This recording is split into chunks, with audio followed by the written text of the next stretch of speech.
Do you realize that once your desire is formulated in your own mind, once you know that you desire something, it's underway.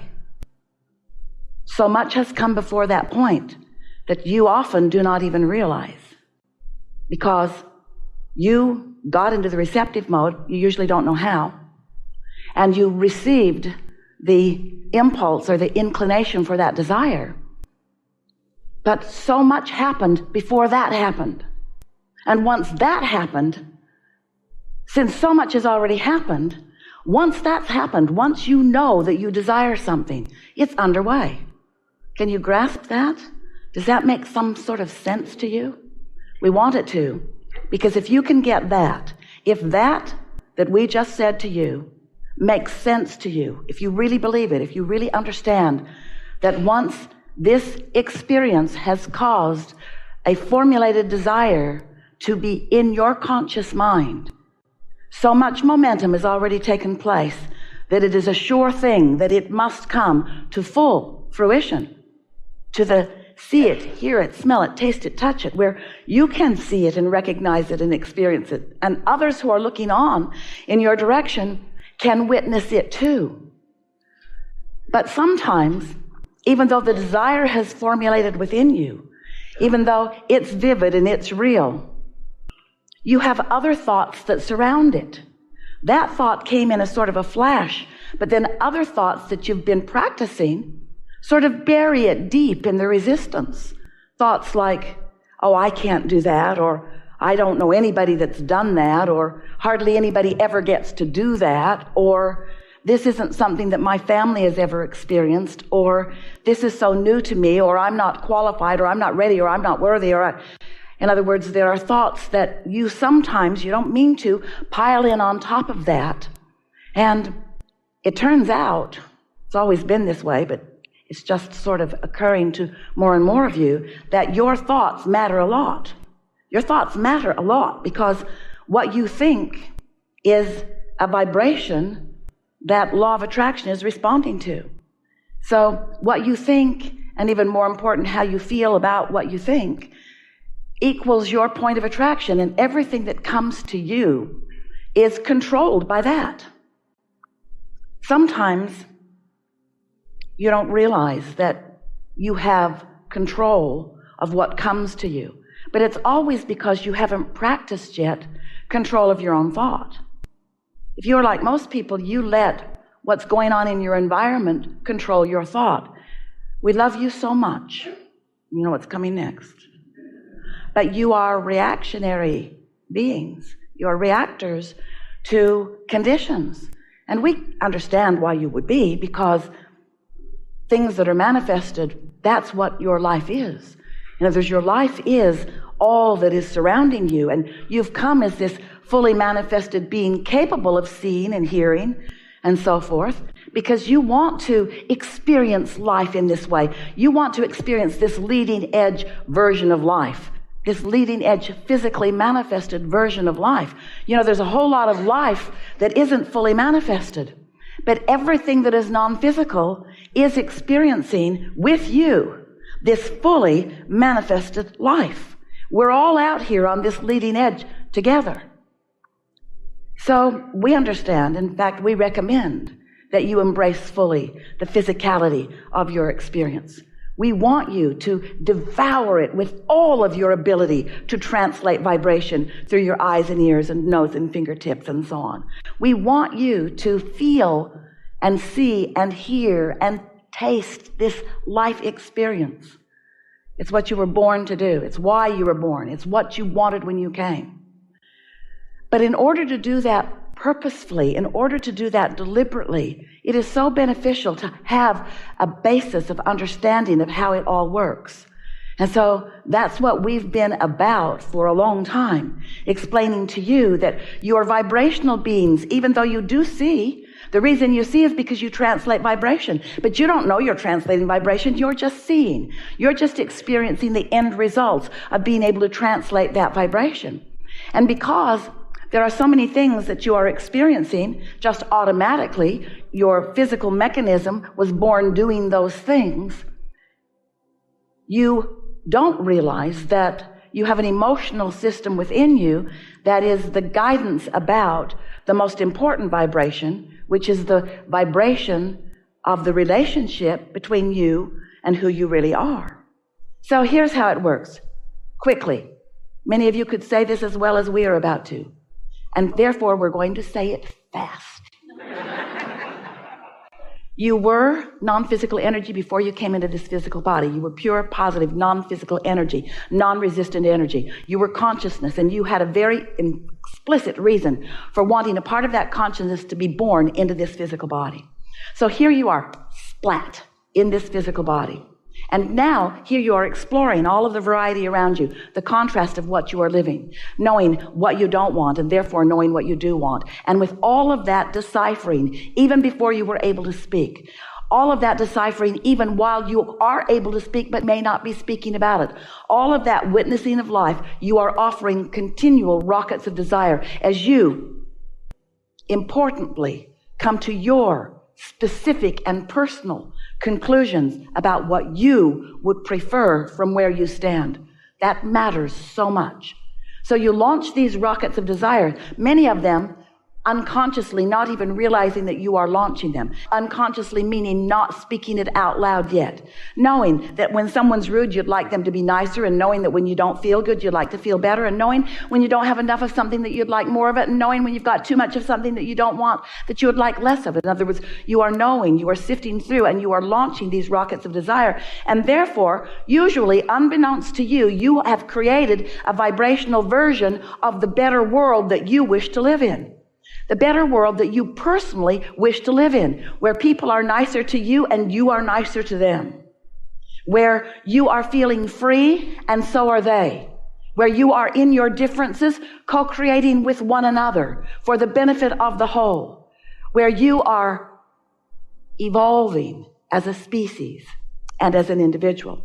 So there is a vibrational version of you that we wanted to bring to your conscious awareness, and so we became focusing on it, pointing at it. You say, oh, there's that invisible circle that Abraham draws on the floor all the time. But we're wanting you to realize that there is a vibrational version. We've even given it a name. We called it at first your vibrational reality, because it is a reality whether you are consciously aware of it or not. And then we began calling it the vortex. It's this place, a vortex, because law of attraction is causing this synergistic gathering of all cooperative components. And so, even though you've given birth to all of these components of a nicer world, of a better world for you, of more abundance, of a better feeling body, of relationships that are pleasing to you, all of these things that you've been synthesizing from life and knowing that you want and launching these rockets, this is a vibrational reality that inner being part of you that we were talking about a moment ago stands as the full being of. That you has become. And even though you can't see it necessarily, you do have the ability to feel it, to sense it, to know it through your emotions. In other words, you can feel when you're in sync with that. You can feel when you feel invincible. You can feel when you feel sure-footed. You can feel when you feel divinely inspired. You can feel when you're tuned in, tapped in, turned on, and you can feel when you're not.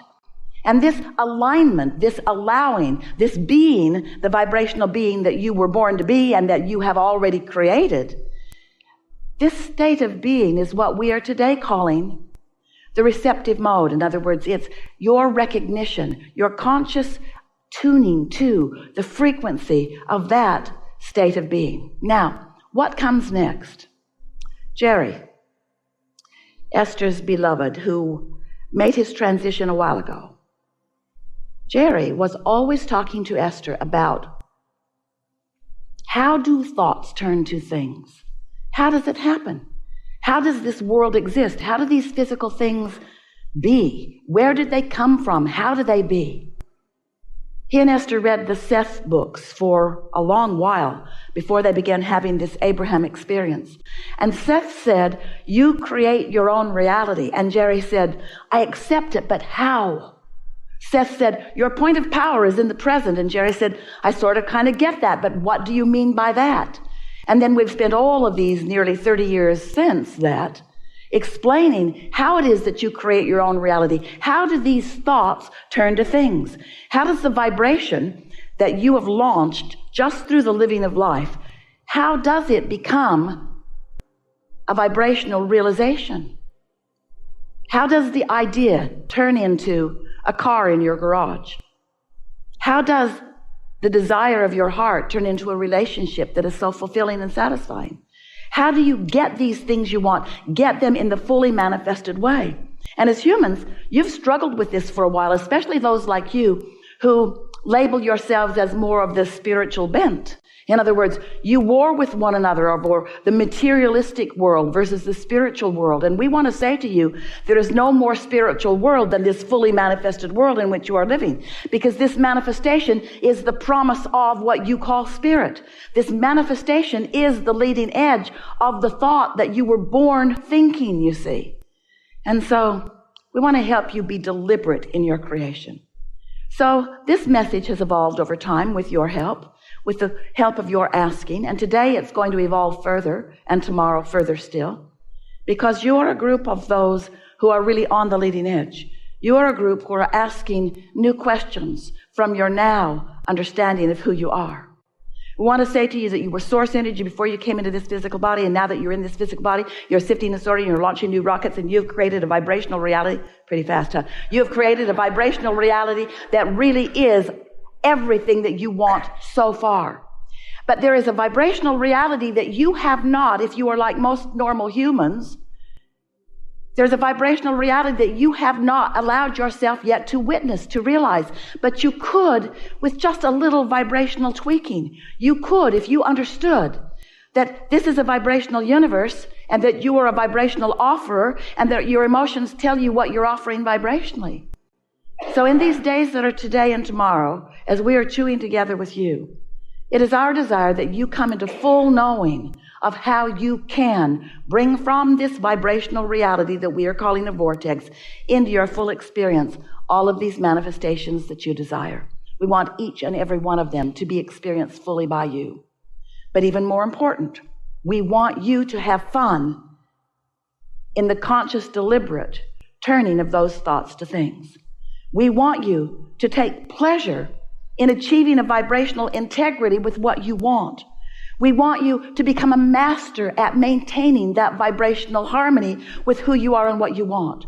We want you to maintain, and it is a mastery that's required from practice that we will do together, a vibrational harmony with what's in your vortex or in your vibrational reality that then will allow law of attraction to move you through time and space in an exciting and fulfilling, adventurous journey where you will know for sure the importance of you, where you'll feel for sure the blessedness that is you.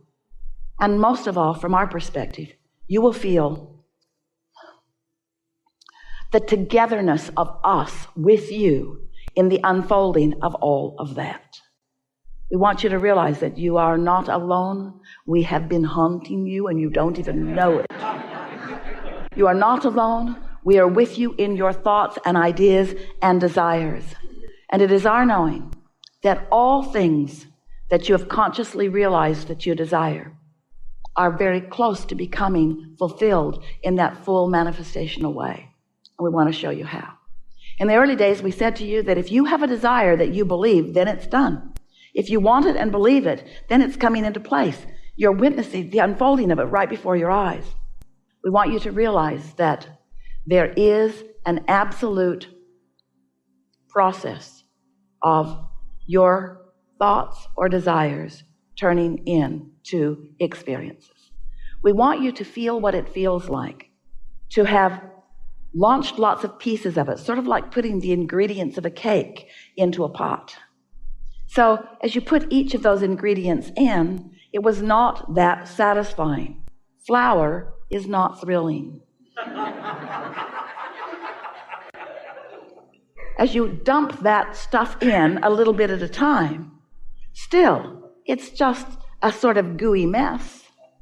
But with the right understanding and with the right ingredients and with the right temperature, you can turn that stuff into something that is truly pleasing. And while this analogy is scanty, we want you to get the sense that you have been putting all kinds of ingredients in your vortex pot. And it's time for you to cook it up into something that is really pleasing for you.